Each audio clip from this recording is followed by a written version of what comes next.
Latim. Neemias, capítulo 1, versículo 1. Amém. Neemias significa em hebraico Yahvé. O Senhor tem compaixão. Consolo de Jeová. Obrigado, meu Deus. Amém. Neemias, irmãos, ele é tema. O livro de Neemias é tema até em alguns lugares seculares, como exemplo de liderança. Nós vamos aprender da parte de Deus aquilo que Ele deseja nos passar nesta noite. Amém? Amém. Neemias capítulo 1, nos acharam? Amém. As palavras de Neemias, filho de Acalias. E sucedeu no mês de Isleu, do 20º, estando em Suzã, a fortaleza, que veio Anani, um de meus irmãos, ele e alguns de Judá, e perguntei pelos judeus que escaparam e que restaram do cativeiro e acerca de Jerusalém. E disseram-me: os restantes que não foram levados para o cativeiro, lá na província estão em grande miséria e desprezo, e o muro de Jerusalém fendido, e as suas portas queimadas a fogo. Versículo 4. E sucedeu que, ouvindo essas palavras, assentei-me e chorei e lamentei por alguns dias. E estive jejuando e orando perante o Deus dos céus. Quisera eu, ou quisera Deus, que todos nós, quando eu falo toda a igreja, pudesse estar aqui para ouvir uma palavra abençoada como esta. O livro de Neemias, irmãos, ele é um livro que fala a respeito. Quando Neemias, que era copeiro do rei, que quando nós aqui no início lemos, fala que ele, ouvindo de seu irmão, a respeito de seus irmãos e de Jerusalém, a Bíblia fala no versículo 4 que ele, ouvindo estas palavras, assentou, chorou e lamentou por alguns dias, e esteve jejuando e orando perante Deus. A posição de Neemias, irmãos, era uma posição de confiança do rei. Era uma posição ao mesmo tempo de risco. Por quê? Porque ele era copeiro. Todo vinho, tudo que o rei fosse beber, ele teria de provar primeiro. Ou seja, se estivesse envenenado, Neemias morreria no lugar do rei. Mas ao mesmo tempo que era uma profissão de risco, era também de importância. Por quê? Porque ele estava ali ao lado do rei.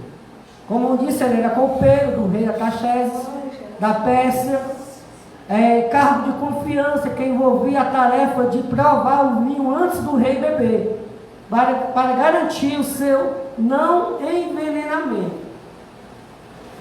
E falo da posição de Neemias, irmãos, porque era ao mesmo tempo de confiança, uma posição de conforto. Era uma posição que, se fosse um de nós, talvez, já queria se lembrar como estavam os seus irmãos no exílio, que estavam voltando do exílio profetizado, não sei se alguém lembra, por Jeremias, que o povo ia ficar cativo devido à desobediência.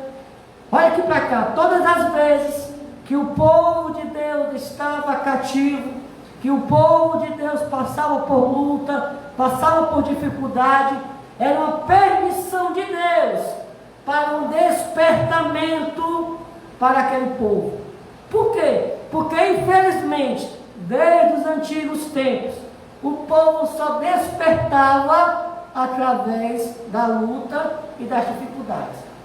Então, muitas vezes, não sei se os irmãos lembram ou já leram, a Bíblia diz assim: e Deus permitiu, ou Deus fez com que os seus inimigos ou vencesse, ou pelejasse sobre Israel.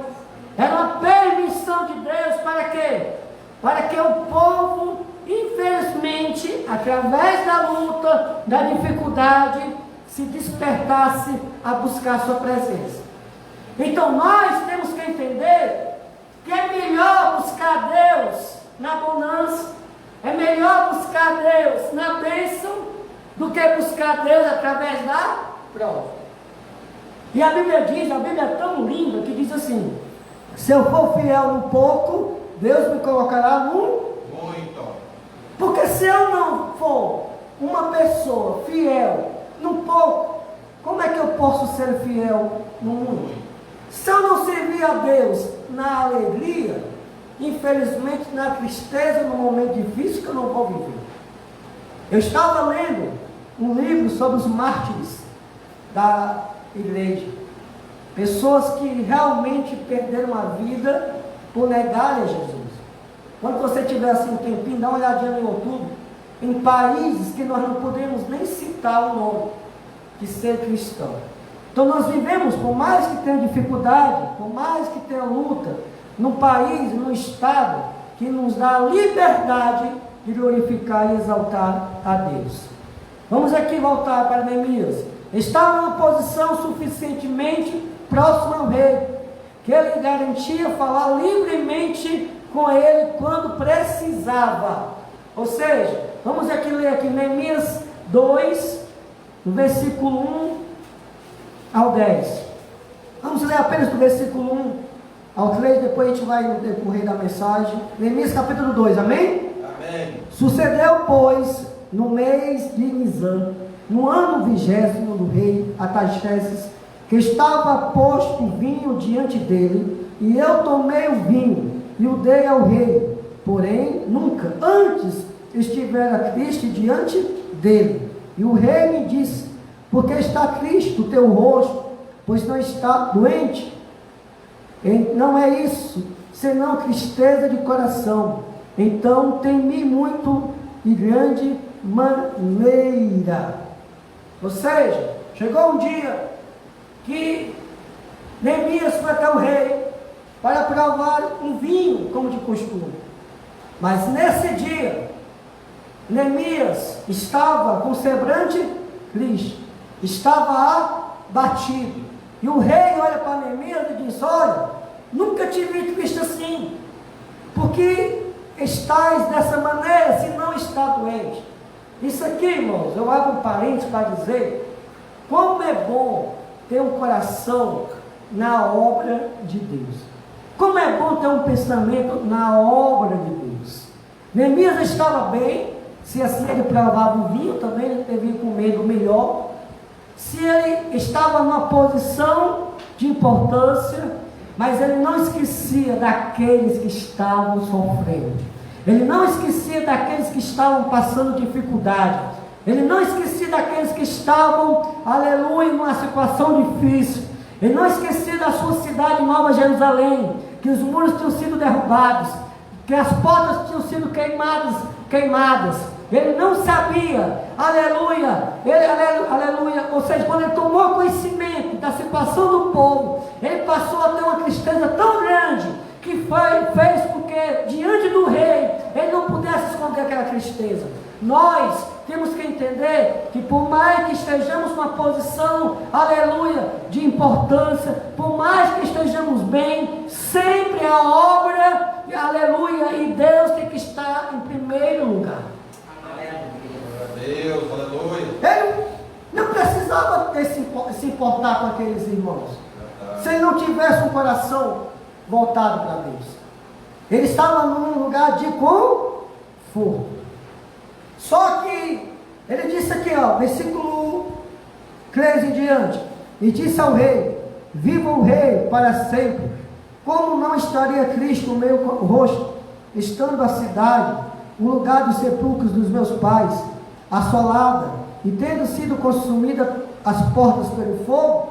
E o rei me disse: Que me pedes agora? Então orei ao Deus dos céus. Então olha aqui, irmãos, ele diz, como é que eu poderia estar alegre se meus irmãos estão passando dificuldades? Como é que eu poderia estar alegre se a cidade a qual os meus pais foram enterrados, aleluia, estão ali os muros derrubados e as suas portas queimadas a fogo? Como é que eu posso estar alegre se a obra de Deus não vai bem? Como é que eu posso estar alegre? Todavia, se tem um irmão meu passando por dificuldade, se tem um irmão meu passando por lutas, passando por situações difíceis, como é que eu posso estar alegre se eu não sentir compaixão do meu próximo? Aí o rei, pela liberdade que ele tinha, pela confiança que ele tinha em Neemias, foi quando ele vai falar algo que nós vamos ver mais tarde. Ele vai dizer, então Neemias, o que queres que eu te faça? Como é que eu posso te ajudar? Aleluia. Então vamos aqui, mesmo diante da oposição, o coração de Neemias estava triste por causa do seu povo. Não devemos ter um sentimento egocêntrico. Vamos olhar aqui, segunda carta de Timóteo, capítulo 3, versículo 2. Segunda carta de Paulo a Timóteo, capítulo 3, versículo 2. Vamos ler do 1 ao 2, amém? Amém.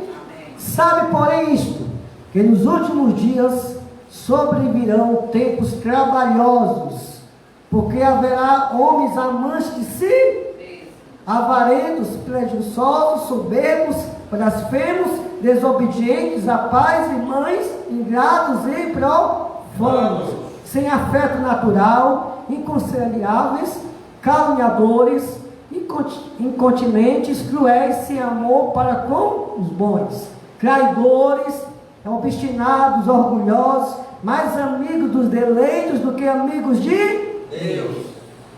É por isso que Tiago 4, versículo 4 diz que aquele que deseja ser amigo do mundo é inimigo de Deus. Porque eu não posso ser amigo de Deus e ser amigo do mundo. Qual é o mundo, pastor? As suas concupiscências, o seu governo, a situação a qual o mundo hoje está. Você vê que a cada dia as pessoas são amantes de si mesmo, a cada dia pensam em si mesmo. Se elas estiverem bem, infelizmente a obra, ou a igreja, ou o povo de Deus, que viva como viver. E a Bíblia não manda eu pensar assim. A Bíblia diz em Mateus 6,33, buscar o reino dos céus e a sua justiça, e tudo me será acrescentado. Buscar o reino é servir o reino, aleluia. Seguir a Cristo é seguir os seus passos, é ter o mesmo sentimento. A Bíblia fala em Filipenses capítulo 2, que vós tendes o mesmo sentimento em Cristo Jesus, que renunciou, sendo Deus, ele se fez homem para padecer, sofrer por amor a mim e a você. Amém? Amém. É por isso, irmãos, que Cristo ele fez o seguinte: os 10 mandamentos ele disse: você quer seguir os 10? Ame a Deus sobre todas as coisas e o próximo como a si mesmo. Porque eu amando a Deus sobre todas as coisas, eu vou amar a Deus sobre tudo. Louvado seja Deus. Segunda carta aos Coríntios 12, 15.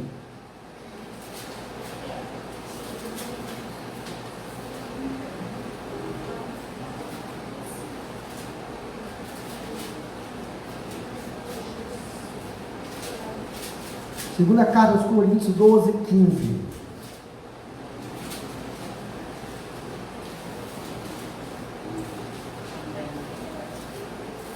Deixa eu ler aqui do 14.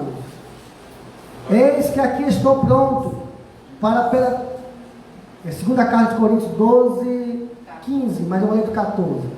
Eis aqui estou pronto para pela terceira vez de ter convosco, e não vos sereis pesado, pois que não busco o que é vosso, mas sim a vós, porque não devem os filhos entesourar para com os pais, mas os pais para os filhos. Eu de muita boa vontade gastarei e me deixarei gastar pelas vossas almas, ainda que, amando-vos cada vez mais, seja menos amado. Tremendo, né? Paulo disse: primeiro eu vou ter com vocês pela terceira vez, mas não quero ficar pesado a vocês. Eu vou gastar, eu vou ajudar no que for preciso. Mas no versículo 15 ele diz: eu de muito boa vontade gastarei, me deixarei gastar pelas vossas almas, ainda que amando-vos cada vez mais, seja menos amado. É como Paulo disse: eu vou gastar a minha vida pela vida de vocês, amando vocês, mesmo que vocês não me amem. Mas a obrigação minha, como pastor, como líder, amar a vocês, gastar a minha vida com vocês, gastar a minha vida na obra, ir ter com vocês, mesmo que vocês não me amem como eu amo vocês. Então, qual a posição que nós estamos? A de conforto ou nós estamos preocupados com a obra? Qual a posição que nós estamos? Não, já estou bem, pronto, já seguimos, já alcancemos os objetivos, meus propósitos e a obra, a chamada de Deus na minha vida. Ah, pastor, mas Deus não me chamou para fazer nada. Não. A Bíblia diz que a seara é e os ceifeiros são. Se Deus lhe chamou, Ele vai capacitar. Se Deus lhe chamou, Ele vai alcançar você. Se Deus lhe chamou, o Espírito de Deus, o mesmo Espírito que usa o pastor, o cantor, o pregador, Ele vai usar você também. Basta apenas você querer. Ah, mas pastor, eu não prego, mas você vai cantar. Ah, pastor, eu não canto, mas você vai fazer outra coisa. Mas a Bíblia diz que nós somos membros do mesmo corpo, a qual o cabeça é Cristo, mas cada membro tem a sua importância. Mas eu não posso ter um coração egoísta e dizer: não, eu estou bem, eu não quero saber como é que está a obra. Eu não sei. Quem tem que saber é o pastor. O pastor é o responsável, mas a igreja ela é conjunta. Eu digo sempre: não existe pastor sem ovelhas e nem ovelha sem pastor.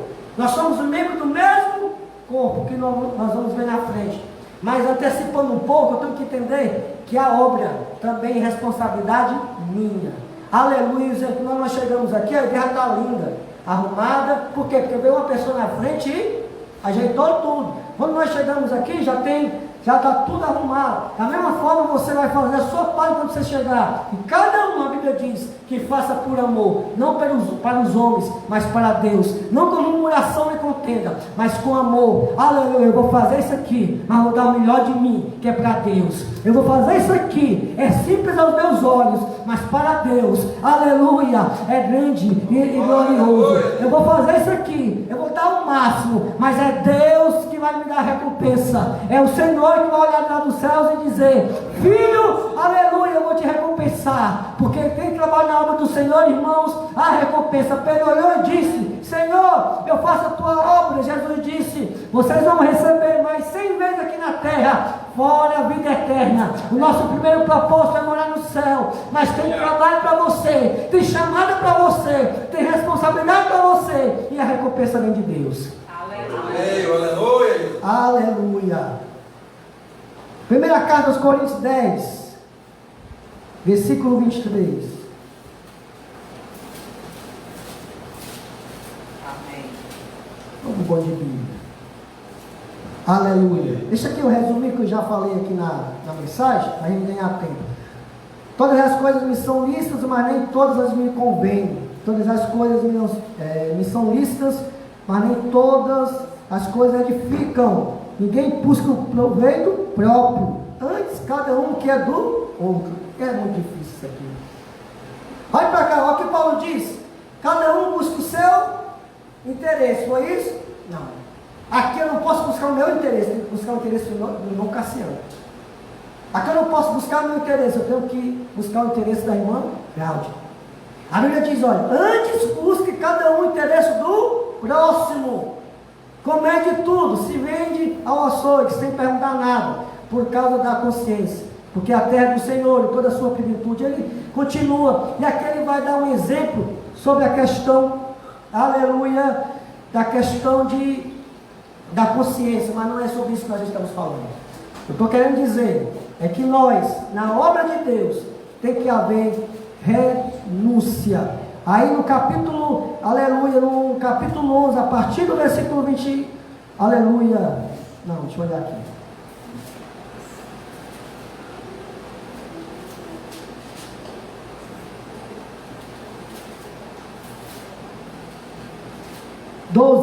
A partir do versículo 12, vai falar sobre a questão do corpo, como já falei. Que nós todos somos membros do mesmo corpo, cada um com a sua função. Por exemplo, a obra de Deus exige renúncia. Lucas 9, 23. Pode ler, quem achar.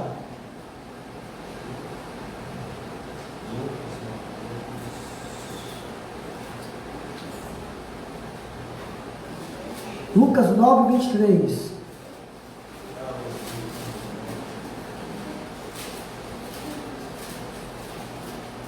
E dizia a todos: se alguém quer vir após mim, negue-se a si mesmo e tome cada dia a sua cruz e siga-me. Amém. Que foi o maior requisito para seguir a Jesus? É negar a si mesmo. É fácil? É nada. É você negar a sua própria vontade e colocar a vontade de Deus acima da nossa. Romanos 12, 15 diz assim: alegrai-vos com os que se alegram, e chorai com os que choram. Quem aqui já fez um churrasco bom em casa? Aparece o vizinho que você nunca viu, e amigos, amém? Vai chorar e dizer que está com dificuldade financeira.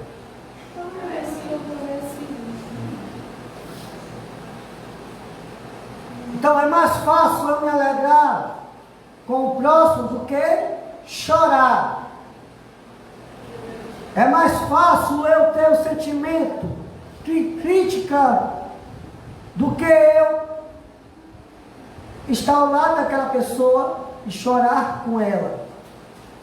Por exemplo, pais que aqui têm filhos que não vão à igreja, é muito mais fácil eu julgar do que eu falar, ó, é bem porque não está ensinando o evangelho, ou é bem porque não está sendo exemplo. Só que Neemias passou, após saber a notícia, a estar triste, a estar com um sentimento de tristeza, ao ponto de o rei perceber o que Neemias estava passando. Amém? Amém. Segundo Neemias, ora a Deus e sai debaixo da bênção do rei. Vamos aqui no capítulo 2 de Neemias, versículo 4.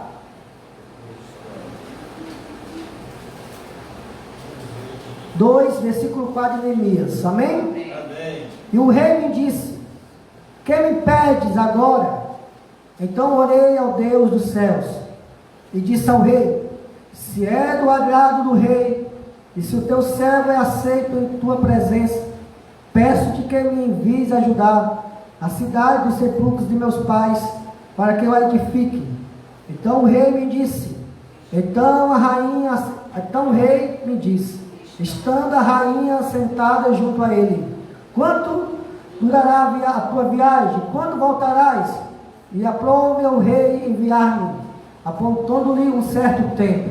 O rei concordou, mas deu a ele um certo tempo. Disse mais ao rei: se ao rei parece bem, dê-me cartas para os governadores além do rio, para que me dê passagem até agora, até chegue em Judá. Como também uma carta para Asaf, guarda do jardim do rei, para que me dê madeira para cobrir as portas do pátio da casa, e para o muro da cidade, e para a casa em que houver de entrar. E o rei me deu, segundo a boa mão de Deus, sobre mim. Diga assim comigo: tudo que eu faço, que tenha aprovação de Deus, Deus vai preparar tudo, porque a obra é dele. Só que aquele Neemias não saiu como louco, tentando fazer a obra como louco. Ele foi até o rei, porque ele tinha uma submissão ao rei. E deixar aqui eu abrir um parênteses para dizer algo aqui. Os irmãos, se ele fosse sair sem um rei, sem pedir permissão ao rei, ele ia fazer a obra, não iria? Mas ele ia fazer de uma maneira correta? Não. É por isso que Davi diz assim: o zelo da tua casa me consome.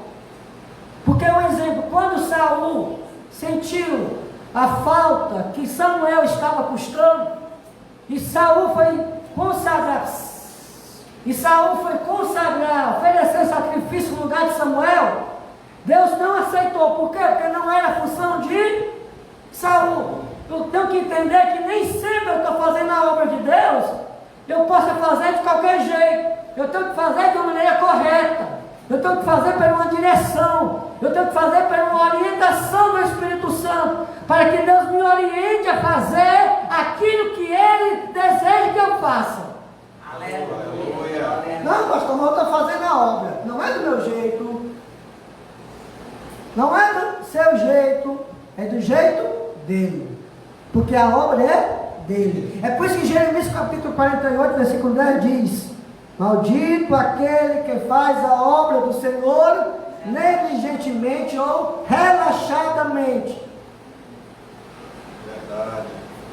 É por isso que a Bíblia fala que os filhos das trevas são mais prudentes do que os filhos da luz. Por quê? Olha, veja o carnaval. É um ano mais ou menos para se preparar. Vou dar um exemplo. Eu acho lindo as torcidas de futebol. Faz um mosaico e você conhecer ninguém. Aliás, conhece poucas pessoas ao redor. Mas na hora daquele mosaico ali é levantado, é tantas pessoas, milhares de pessoas que nem todas se conhecem. Mas, ao mesmo tempo fazem e fica lindo. Vou puxar aqui essa arte aqui dos meus membros. Aquele mosaico que fizeram em Fortaleza, que era da Luzes, que foi falado até fora. Então, é lindo, né? E não é em concordância, dizer que não se conhece todo mundo. Marque algo para fazer na igreja. Se eu vou separar você. Marque algo na igreja para fazer. Da dificuldade que se tem. Eu falo na igreja, eu falo em geral. Por quê? Porque nós nos acostumamos a fazer a obra de qualquer jeito. Ah, mas pastor, é assim, se quiser assim, eu já disse, não é para o pastor. A Bíblia diz que quando eu faço algo, primeiro, sem murmuração, segundo, sem contenda, terceiro, como se fosse para Deus. Eu vou colocar esse relógio, ele vai ficar direitinho. Por quê? Porque é para a casa de Deus, é para o reino dos céus. Ah, pastor, eu não sou visto. Ah, meu irmão. Você acha que o pastor é visto? Você acha que Jeremias, você sabe por que Jeremias é considerado profeta chorando? Porque ele não viu as profecias dele se cumprir. Você sabia porque que os profetas de Deus, é por isso que eu acho diferente dos profetas de hoje. As pessoas de hoje, elas vivem e pregam para os outros. João Batista chegou para o rei e disse: rei, deixa a mulher do teu irmão, tu está em adultério. E o que foi que aconteceu com o povo de João Batista? Perdeu a cabeça.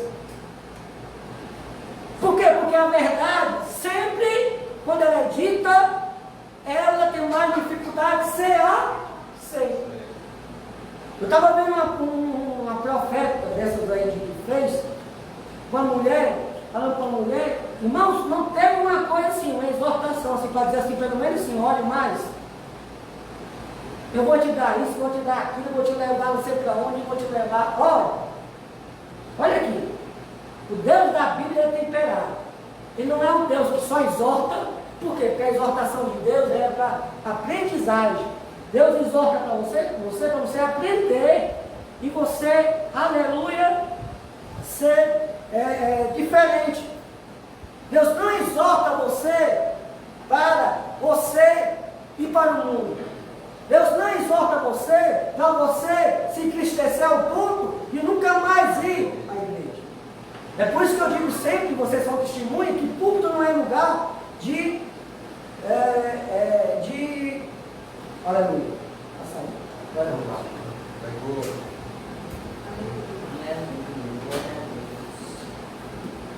Glória a Deus. Eu digo sempre que púlpito não é lugar de desabafo. Por quê? Porque eu não posso falar aquilo que está em meu coração, senão pela uma orientação de Deus. Segundo a psiquiatria, entenda, antes da exortação, a exortação ela tem que vir como elogio antes. Para quê? Para que a pessoa se abra para ser exortada. Se você chega de repente já exorta a pessoa vai se fechar para ouvir. Não sei quem é pai aqui, que o filho já fez algo errado, quando você vai falar, quer saber não, mãe? Por quê? Porque ali aquela exortação de princípio já fechou o coração dela para o restante das coisas que você iria falar. Amém? Então, tudo que eu vou fazer para o Senhor, entenda. Primeiro, se você vai para trabalhar para Deus, não espere elogio. Segundo, não espere que todos concordem. Terceiro, e não espere que todos lhe motivem. É que nós vamos aprender mais na frente. Neemias sai debaixo de uma autoridade, sai debaixo de uma bênção, como eu disse. Neemias foi, mas antes de ir, ele disse: rei, se o Senhor me permitir, se eu achar graça aos teus olhos, tu irás me dar carta, e para onde eu for, eu irei abençoado pela tua mão. Amém? Amém. Glória a Deus. Hebreus 13:17, que é uma passagem bem conhecida. Hebreus 13:17. 17. Amém. Pode ler. Obedecei a vossos pastores e sujeitai-vos a ele, porque velam por vossas almas, como aquele que hão de dar conta delas, para que o façam com alegria e não gemendo, porque isso não vos seria útil. Olha aqui, irmãos, por favor, olha para cá. Assim como os líderes servem a congregação deve servir os líderes. Olha aqui, por favor. Olha como esse texto há duas vertentes. Primeiro, manda os membros honrar o pastor. Segundo, esse honrar, fazer com que o pastor não faça gemendo. Porque se eu fizer gemendo, murmurando, por obrigação, o que a Bíblia diz? Que não é útil, que não serve de nada. Eu vou, mas eu vou porque não tem para onde ir. Eu vou, mas não aguento mais. Eu vou, mas eu vou por obrigação. Você está fazendo de graça. Não está agradando nem a Deus. Não está agradando nem a Deus. Pronto. As ofertas de Caim e Abel, Deus recebeu as duas? Não. Então eu tenho que entender, nem tudo que eu faça, mesmo sendo para a obra de Deus, vai ser aceito. Se eu não estiver na direção do Espírito, debaixo da autoridade espiritual e debaixo da vontade do Senhor. Terceiro, como eu disse, aleluia, para finalizarmos, Neemias vence as oposições. Neemias capítulo 4, a partir do versículo 1.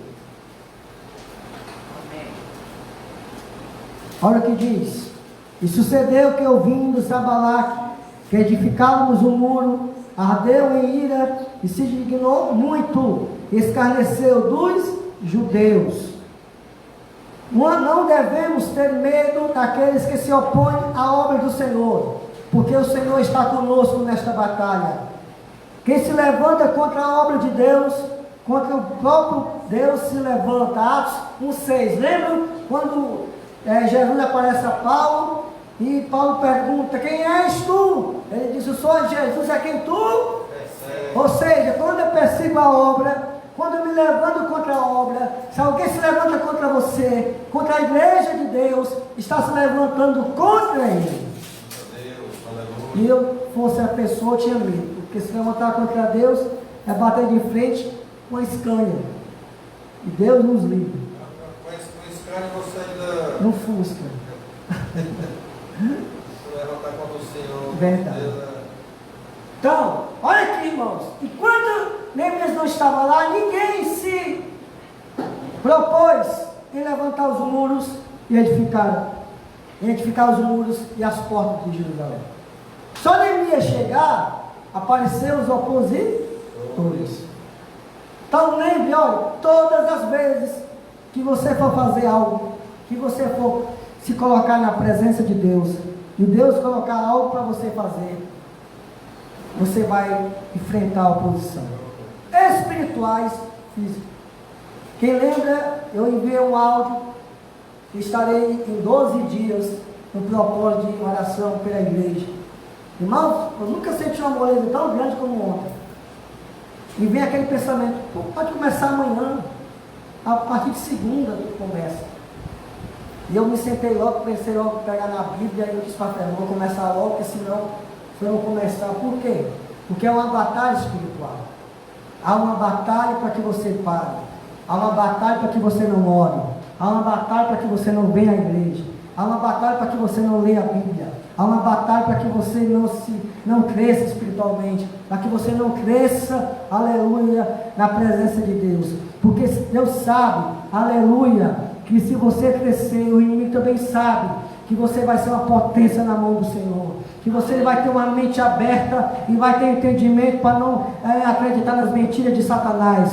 Que você não vai parar na primeira luta que vier. Que você não vai parar no primeiro levante. Aleluia, como foi louvado aqui, o hino pela irmã Cláudia. Mesmo que você venha à casa do Senhor e seus filhos ainda não venham, mas você continua crendo que Deus é fiel. Mesmo que você faça a obra e esteja a porta fechada, mas você vai crer que um dia vai se abrir. Mesmo que você faça a obra e esteja enfermo, mas você vai crer que ainda que a figueira não floresça, ainda que não haja fruto na vide, ainda que os produtos da oliveira minta, eu todavia me alegrarei no Senhor, a Ele toda honra, toda glória, e a Ele confiarei, porque Ele é fiel.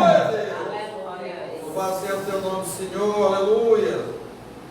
Oposição, vão vir.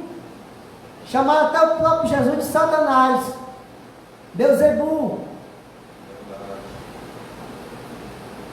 Está na igreja, é um desafio. Jesus disse: há duas portas, uma estreita e uma. E pela estreita poucos querem vir. Se vir a Cristo é para quem tem sangue no olho, como diz aqui no Ceará. Para quem tem coragem. Porque você é perseguido onde você trabalha, onde você mora. Você, aleluia, é caluniado como Neemias foi. Você é, aleluia, chamado de louco. Porque a Bíblia diz que nós somos loucos para este mundo. Mas uma coisa eu tenho certeza, que os céus estão preparados para este povo. Aleluia. Jesus disse: bem-aventurados vocês que choram aqui. Bem-aventurados vocês que são perseguidos aqui, porque de vocês é o reino de Deus. Aleluia. Aí nos adversários, como nós lemos na primeira, em Neemias capítulo 4, versículo 1, as críticas. Neemias capítulo 4, a partir do versículo 1, como eu li, vou ler novamente até o 3. E sucedeu, ouvindo Sabalaque, que edificávamos um muro, ardeu em ira e se indignou muito, e escarneceu dos judeus, e falou na presença de seus irmãos do exército de Samaria, e disse: que fazem estes fracos judeus? Permitiria isso? Sacrificarão? Acabarão só um dia? E ficarão dos montes do pó as pedras que foram queimadas?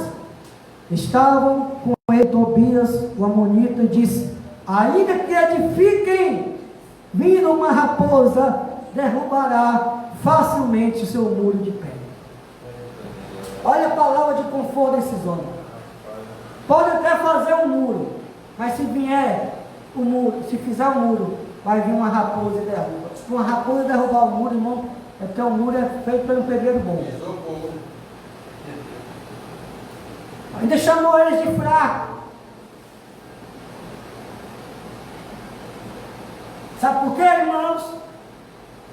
Porque crê em Deus, até o diabo crê, diz a Bíblia. Vai obedecer diferente. Que palavra é essa, pastor? É uma palavra para despertar a gente. Porque se a obra dele não for feita, Deus vai cobrar não somente de mim, vai cobrar de nós.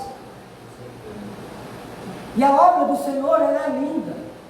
A obra do Senhor, Paulo disse, sede firmes e constantes, sempre abundantes na obra do Senhor, sabendo que o vosso trabalho não é em vão. Se nós pararmos para dar desculpa, nós vamos para aquela parábola da grande ceia, que um comprou o terreno e foi olhar o terreno, que o outro comprou as jumentas e foi olhar as jumentas, e o outro casou e não pôde ir. E a obra, como fica? Aleluia, aleluia. Nós temos que entender que a responsabilidade na obra de Deus ela é conjunta. E temos que se alegrar, em primeiro lugar, por ser chamado. Quem era Josinaldo hoje? O servo de Deus. Quem éramos nós? Hoje o servo comprado e remido pelo sangue de Cristo, com direito ao céu. Capítulo 6 de Neemias, leia, estamos finalizando. Deixa eu ler aqui do versículo 1 em diante. Diz assim: sucedeu mais que ouvindo Sabalaque, Tobias e Gesse, o Arábio, e o resto dos nossos inimigos, que eu tinha edificado o muro, e que nele já não havia brecha alguma, ainda que até este tempo não tinha posto as portas nos portais. Sabalaque e Gesse enviaram a dizer: vem, congreguemos-nos juntamente nas aldeias, no vale de Ono. Porém, e tentavam fazer-lhe mal. Enviei-lhe mensageiros a dizer: estou fazendo uma grande obra, de modo que não poderei descer. Porque cessaria esta obra, e quando eu a deixasse, fosse ter convosco? E da mesma maneira, enviaram a mim 4 vezes, e da mesma maneira lhe respondi. Então Sabalaque, da mesma maneira, pela 5ª vez, me enviou o seu moço, com uma carta aberta na sua mão. Olha para cá, por favor. Quantas vezes enviaram mensageiros a ele? 4. 5. Tem mais um. Para que o quê? Para que ele parasse a obra. Desistisse. Até mentisse: olha, vem olhar conosco. Querendo tirar a atenção dele. Vai ter algo para tentar tirar a sua atenção. Paulo disse a Timóteo que um bom soldado em serviço não se embaraça com as coisas da terra. Vai ter algo que o diabo vai tentar lhe iludir. Vai ter algo que as pessoas vão tentar dizer que é melhor do que a presença de Deus. Não existe. Porque se tivesse, Deus não teria nos tirado de lá. Olha para cá, eu estou sentindo dizer isso, eu vou dizer. Jesus disse que quando a gente perde o valor, que nós somos o sal, só sai para ser pisado. A pessoa afastada, ela só sai para ser humilhada. Porque nem onde você andava, as pessoas vão lhe querer mais. Porque o brilho de Cristo se apagou da sua vida. É por isso que Jesus disse: olha, o sal, quando é insípido, para nada mais serve. Você hoje faz diferença porque você brilha. Hoje você faz diferença porque você é luz do mundo. Hoje você faz diferença porque você prega a verdade. Mas no momento que você ou eu, que Deus nos livre, estiver ao lado, concordando com o que eles fazem, não servirá mais de nada a nossa presença. Tentavam parar Neemias. E ele disse: estou fazendo uma grande obra, não posso descer. Estou fazendo uma grande obra, não posso parar. Ah, irmão, isso aqui é lindo. E só faltava as portas. O muro não tinha brecha. Mas o diabo sempre vai tentar lhe tirar da presença de Deus, lhe parar. Deixa eu dar um exemplo. Eu vou entregar o conjunto porque ninguém gosta do louvor. Eu não vou mais para a igreja porque a igreja tem defeito. Ah, meu amado, se for a questão de defeito, nem carro edifica. Desde o princípio. Então o que acontece? Olha o foco, é Jesus. Olha o foco, é Jesus. Quando apareceu aquela história daquela senhora que dizem que matou o marido, que eu não estava lá, não posso dizer nada, é só por isso que diz. E agora está um negócio sério, o que você falar é contra você, tem que ser bem falado. Meu vizinho foi lá onde eu estava e disse: ó, pastor, os pastores, o que estão fazendo? Eu disse: os pastores não. Vai dar homem de Deus, vai dar mulher de Deus, vai dar homens e mulheres de Deus. É aquilo que Elias disse, Deus disse para Elias: há 300 que não se dobraram ainda. Há o joio, mas há o trigo. Quando falar isso, você vai dizer: mostra um defeito de Jesus aqui. Mostra algo que Jesus pecou, que eu deixo de servir a Ele. Eu sirvo o meu Rei. Eu sirvo a meu Deus. Eu estou fazendo uma grande obra. E a recompensa vem dEle. Eu não posso parar. Aleluia. Aleluia.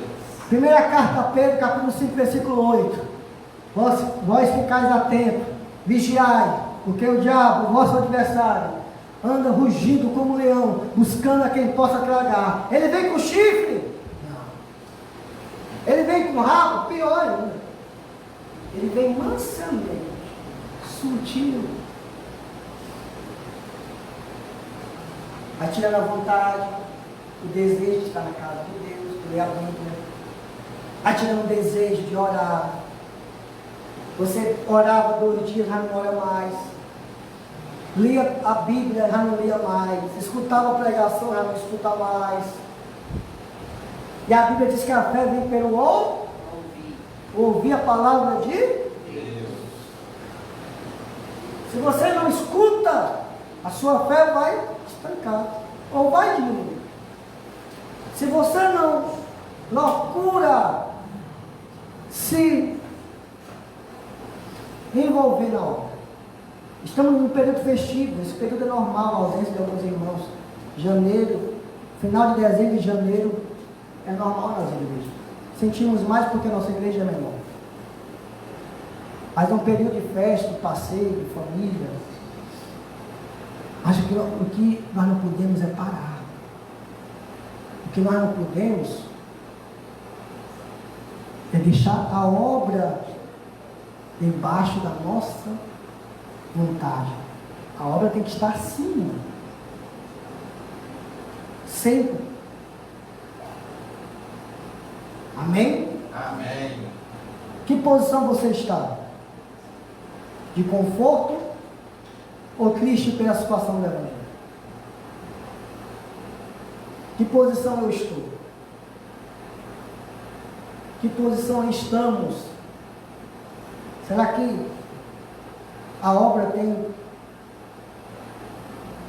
causado compaixão em nós, no sentido que eu fazer parte da obra? Jesus disse que a seara é, mas os ceifeiros são poucos. Sem esse feito. Diga: Jesus, em que eu posso ajudar? O que eu posso fazer, Jesus? Eu quero fazer algo para ti. Não posso fazer sempre, mas eu quero fazer algo para ti. Eu vou aqui enviar aqui 4 mensagens, um convite para as pessoas. Ah, não vão querer. Você fez sua parte. A Bíblia diz que se eu falar a um pecador, e o pecador não quiser ouvir, o meu sangue estará livre daquele pecador. Mas por acaso, se eu não falar, e aquele pecador vir falecer sem ter ouvido o Evangelho por minha causa, o sangue dele vai ser requerido. Eu costumo dizer que ou eu faço a obra bem feita, ou eu não faço. Mas Deus, olha, irmãos, sabe por que eu amo o Senhor? Eu estou finalizando agora. Porque na obra não existe menor ou maior. Pelo contrário, desde aquela época, os discípulos perguntando: quem é? Rapaz, eu sou o maior. Aí Jesus trouxe uma criancinha e disse: aquele que não for como uma criança não vai herdar o reino dos céus. Aqui o pastor só tem uma posição no sentido de responsabilidade, mas é igual a todo mundo. O mesmo Espírito que habita na minha vida, habita na sua. O mesmo Espírito que me usa, usa você. A mesma unção que está sobre mim, está sobre você. O importante é você dizer: eis-me aqui, Senhor. Glória a Deus, aleluia. O importante é você dizer: eu quero fazer parte do teu reino. Eu quero fazer parte da tua obra. Eu quero de alguma forma, rapaz, olha, uma vez por mês, em dois meses, tem um culto lá em casa. Algo. Mas temos que fazer. Jesus disse: como ouvirão se não há quem? Prega.